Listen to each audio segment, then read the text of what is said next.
Первая неделя наступившего года стала крайне напряженной для сотрудников МЧС Абхазии. Число пожаров и возгораний увеличивалось с каждым днем. Сгорели несколько жилых домов в Гудаутском, Тпарчальском и Галском районах. К счастью, удалось избежать человеческих жертв, однако наиболее критическая ситуация с пожарами сложилась в Галском районе.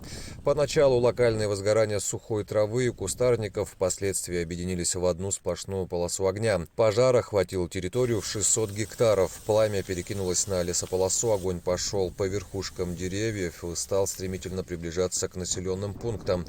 Пожар бушевал в 9 селах Галского района. Туда были стянуты пожарные подразделения из Сухума, Гудзеры и Очамчиры.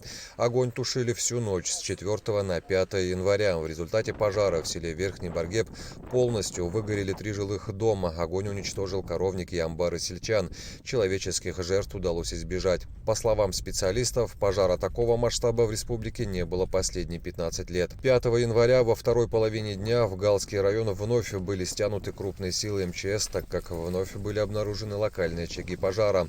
Пламя удалось потушить в максимально сжатые сроки. Основная причина пожара, как говорят спасатели, человеческий фактор. Самовольный пал травы в сухую ветреную погоду и привел к таким плачевным результатам. К тому же населенные пункты не отделены от лесополосы санитарной пропашкой, которая могла бы преградить дорогу огню. 6 января локальные возгорания были обнаружены и в Гагрском районе. На их ликвидацию направлены пожарные подразделения пожарно-спасательного отряда по охране Гагрского района. Сотрудники МЧС в постоянном режиме мониторят ситуацию с пожарами по всей республике и в очередной раз просят население страны быть предельно осторожными. Необходимо прекратить самовольный пал травы и сухостоя, который может привести к катастрофическим последствиям.